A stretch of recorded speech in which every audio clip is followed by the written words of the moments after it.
I just prefer when I have a little bit left over just to throw the whole thing in. And this is a extra firm, non-GMO organic tofu.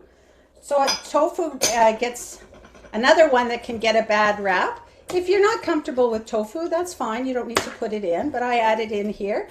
It adds protein to our meal, or they can make this into a meal, really. So I've got that.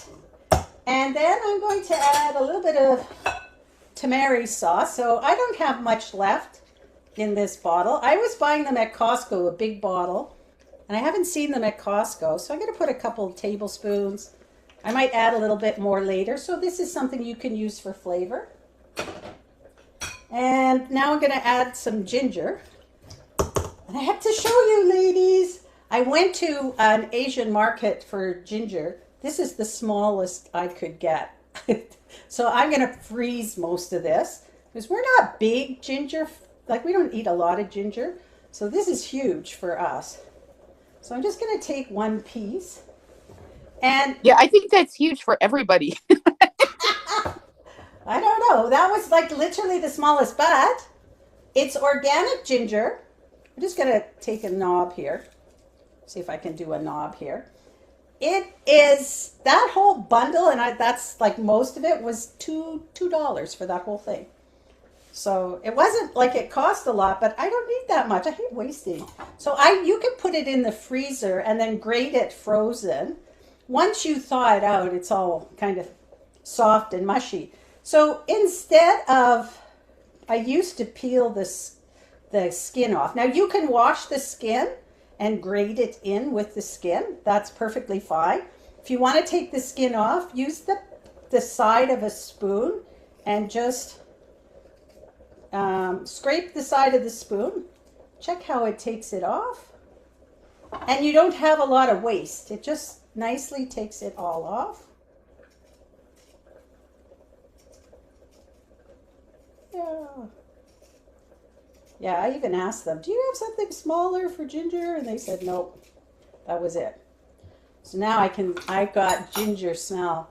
I don't mind the smell, but like I said, I'm not a huge ginger fan. So the recipe says 1 to 2 tablespoons, but make it for what you're comfortable with. And I'm just going to grate it in here. And let's take some of this knob and grate it.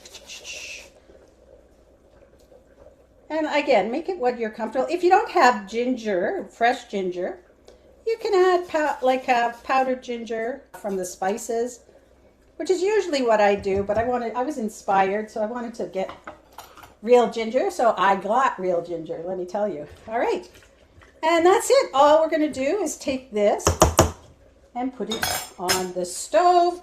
We're going to let it come to a boil here. So I'm going to turn it on high to let it come to a boil. And in the meantime, and then once it boils, I'm going to put the lid on, but leave it propped open a little bit so some of the steam can escape for that. Let me put this to the side with my ginger. All right. Now I have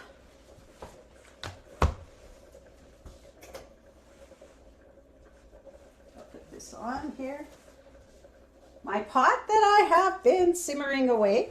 So this one has been simmering. So once the potatoes are soft, if you're using potatoes and the cabbage is soft, then you're fine. You can do it, but doing it longer just helps meld the flavors for me. So there's no harm in doing it longer. And so I brought my little webcam, so we'll put that in here. Give me a second to get the rest of my stuff together.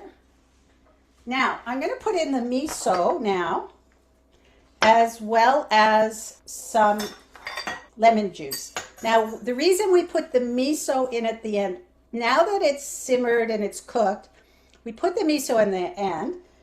I use it's a organic white bean. I get this in the refrigerator section of my grocery store, kind of around either the produce or if it has the superstore that I go to has a natural food section, so it's in the refrigerator there. And this is fermented soybean paste. You can buy, if you don't want to use soybean, you can buy fermented chickpea miso. I never found it ever at a store, but I've bought it online before. So if you like miso but you don't want to use soy, then you can do that.